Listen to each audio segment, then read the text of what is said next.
अगदी स्पष्ट सांगायचं तर माझं या शुभदिनी या ऐतिहासिक प्रसंगी माझं मन लागेना. मी 23 तारखेला भाऊबीजेला पुण्याला गेलो होतो. माझी बहीण तिथं राहते, एक बहीण इथं राहते. 23च्या रात्री किंवा 24च्या सकाळी जे घडलं ते या परिसराच्या 1200 वर्षाच्या इतिहासात जे घडलेलं नाही इतकं काळेमा फासणारं, मानवतेला काळेमा फासणारं कृत्य, विशेष करून लोकशाहीची मूल्य जपताना एक शेतकरी समाजातली मुलगी येते काय मेडिकल ऑफिसर होते काय आणि तिचा शेवट एका आलिशान हॉटेलमध्ये फलटणमध्ये होतो काय. आणि भाऊबीज आपण साजरी करतो. त्यांच्या भाऊबीजेला त्यांच्या भावाला काय वाटत असेल.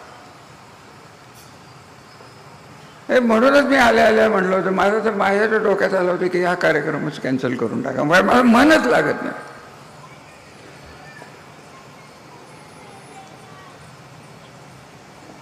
असं आहे की आज हे कोणामुळे झालं, कशामुळे झालं, कोण करत होतं, कोण करत नाही याविषयी मला एक अवाक्षरही बोलायचं नाही.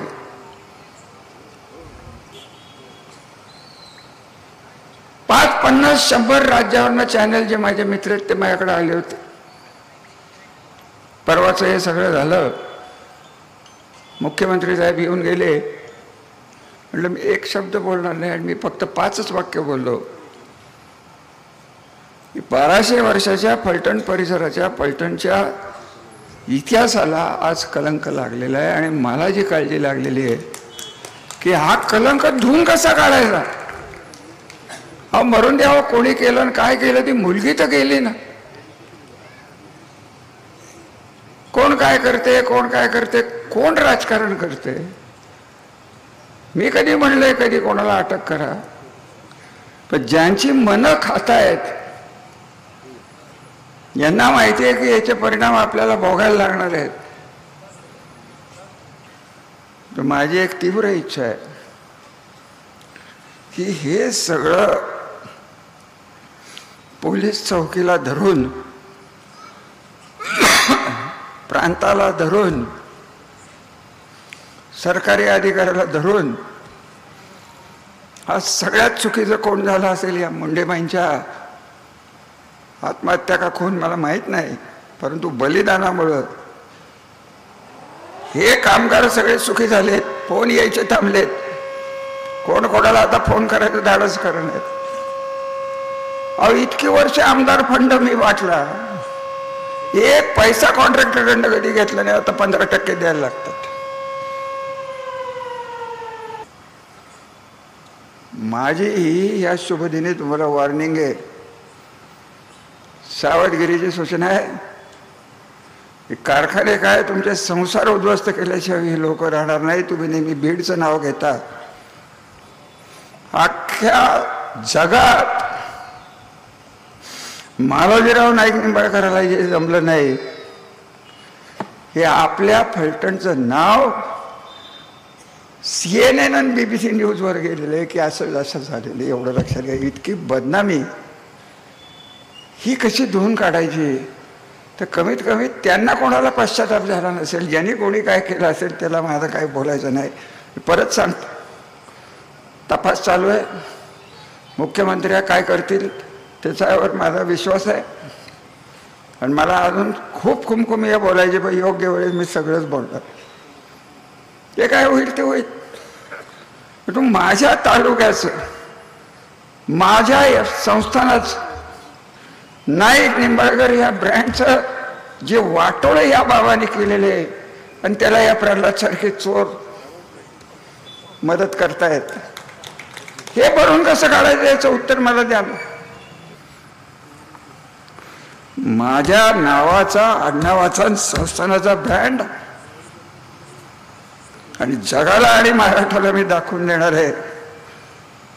कैलासवासी संपदा मुंडे डॉक्टर यांचं हौतात्म्य हा दिवस फलटणमध्ये याच्या पुढे मानला.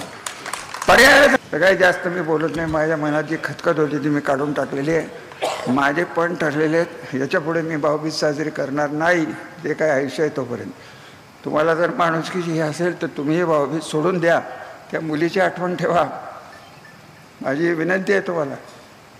आपल्याला जगाला हे सांगायला लागणार आहे. हे फलटण तालुक्यात सच्चिल माणसं आहेत, वारकरी पंथाची माणसं आहेत. त्यांच्याकडे बघून आमची परीक्षा करू नका. आणि त्या मुलीचा पुतळा हा उभा राहणारच. पण सरकारने नाही दिले तर माझ्या खर्चाने मी उभं करेन. त्या लोकांना कळून द्या की सगळेच तसे नाही आहेत. सगळेच नाही निंबाळकर तसे नाही आहेत. सगळेच प्रल्हाद पाटील नाही आहेत. सर्वार्थाने चांगली राहणारे लोक या तालुक्याच्या परंपरा त्यागाच्या प्रेमाच्या आहेत. अजूनही तुम्ही सावध व्हा. राजकारणाचा प्रश्न नाही. खून कोणी केलाय का आत्महत्या हा आपला प्रश्न नाही. प्रशासकीय जी दहशत आहे ते संपदा मॅडममुळे आज संपलेली आहे फलटण तालुक्यातली. तिचे उपकार आपल्याला नानात फेडायलाच लागणार आहेत. तिची आठवण आपल्याला ठेवायलाच लागणार आहेत. आणि मी तर सरकारच्याकडे मागणी करणार आहे की या मुलीचा अर्धा पुतळा उपजिल्हा काय ते आरोग्य केंद्र आहे त्याच्या समोर लावा. नाही तर आम्ही आमच्या यांनी लावू. भाऊ काय होत कोण नाही म्हणते भाऊ.